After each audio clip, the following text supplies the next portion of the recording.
but now we're going to move from that into best album artwork, which is going to be very subjective. I mean, I have all of these pulled up right now and I don't even know where to lean. They all look really cool. So we have album covers from The Offspring, Employed to Serve, Trivium, Of Mice and Men, Mastodon, Converge with Chelsea Wolfe, and then Architects. So where are you guys leaning on this? We'll start things off with Stay Puft and then make our rounds.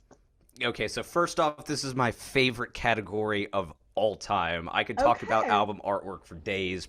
I mean, I'll be wrong on a lot of stuff and whatever, but it just like obviously one of the first things that helped me gravitate towards heavy music was like this band Iron Maiden. They have very cool album artwork, so I'm gonna see what this Number of the Beast sounds like, you know.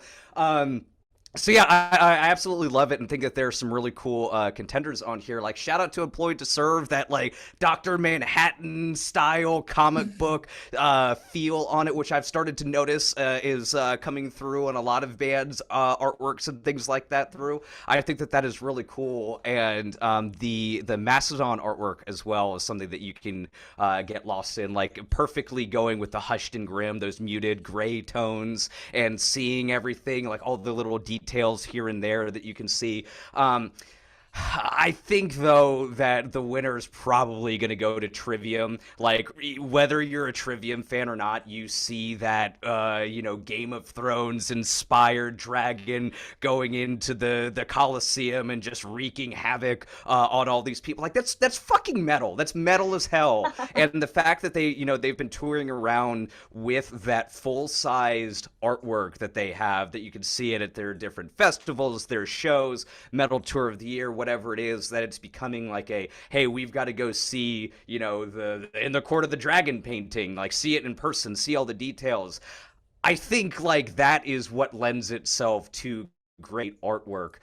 So that's where I would go on that, is shout out to Trivium, In the Court of the Dragon. I'm sure that we'll be talking about that cover and that artwork for a very long time, and it'll be at some point we'll look back 10 years from now and talk about it in like the echelons of album artwork, most likely. So I'm actually gonna like dissent just slightly on that one, because I feel like that, like the Game of Thrones kind of inspiration, I feel like subconsciously some people might still be real bitter about Game of Thrones, and that might actually work against them a little bit. It is extremely stunning artwork. The talent there, undeniable. But I think that, that season 8 bitterness, that PTSD that we are all suffering from, may work against them a little bit, just on a completely subconscious level. A lot of this artwork is absolutely stunning. I agree with you. The Employed to Serve, Dr. Manhattan, like while he's on Mars kind of feel. That one is really cool. My personal favorite one, though, is the Converge and Chelsea Wolfe album artwork, because I feel like it really captures the essence of that project and the kind of otherworldly but not quite definable nature of it. I think more so than, I know that Trivium's, that one is a much more literal interpretation of the subject matter of that album. It almost seems like too fitting, if that makes sense. Whereas the Converge and Chelsea Wolfe is fitting in its abstractness. Interesting, yeah, and worth noting that the Converge artwork is actually done by Jacob Bannon, the singer of Converge. And it's, a split release with Death Wish, his own label. So yeah, you always got to hand it to those multi-tiered artists who are capable of doing many things. I'm like all the rest of you, artwork has always been a huge component of all this for me. And of course, yeah, those Maiden record covers by Derek Riggs. And, recently I did a thing for Screen Crusades where I interviewed Piggy D from Rob Zombie's band. And he has a show with Gibson TV, Metal and Monsters, that's about horror movies. And so obviously we had a very fun conversation. And the artwork that they had done for the show was Don Dokken and Freddy Krueger. And I was looking at it and I was talking to him and I was like, dude, I love this. Like, it reminds me of like a thrash record from the 80s. Like, it looks like Ed Repka could have painted this. And he was like, Ed Repka did paint it. Like, we went, and he's like, good eye. He's like, we went and found Ed Repka and had him do it because that's the feel we wanted. So yeah, I'm a big fan of this as well. Paul Romano always crushes it.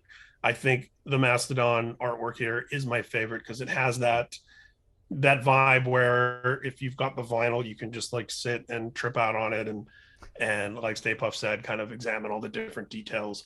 I do want to give a shout out to Derek Hess, who did the Of Mice and Men record. Derek is a great artist from Cleveland. He's somebody who's been very open about different struggles he had earlier in his life and about his whole process. And I've been to his gallery shows, and he used to put on a festival called Hess Fest, and my old band actually played that. I actually have some of his work tattooed on me. So you're familiar. Nice. Yeah. I love Derek Hess. A little bit. And I would say that for better or worse, and this isn't necessarily his fault, but he has a very specific particular style, and a lot of metalcore bands were using him for album covers and t-shirts around like 2003 to about 2007. And so that Derek Hess style got so oversaturated, I think, in that scene, that, and perhaps that's why Of Mice went to it, because those were probably records that they grew up on and bands that they loved when they were forming. So it has that kind of a throwback feel. It's just for me, it's probably a generational thing. If I see a piece of Ed Repka art, that brings me back to being a teenager. And probably for Of Mice, they see Derek Hess art and it brings them back to being a teenager. But yeah, I would love to see the Mastodon art win. I think it's the best of the bunch here. Oh, yeah. I also think the Offspring art is really good and really interesting, and by no means looks like something I would associate with the Offspring. I feel like that should have a different band's name on it. And it's it's not a diss on them. It just doesn't seem like it really syncs up with their persona. But yeah, Mastodon all the way for me.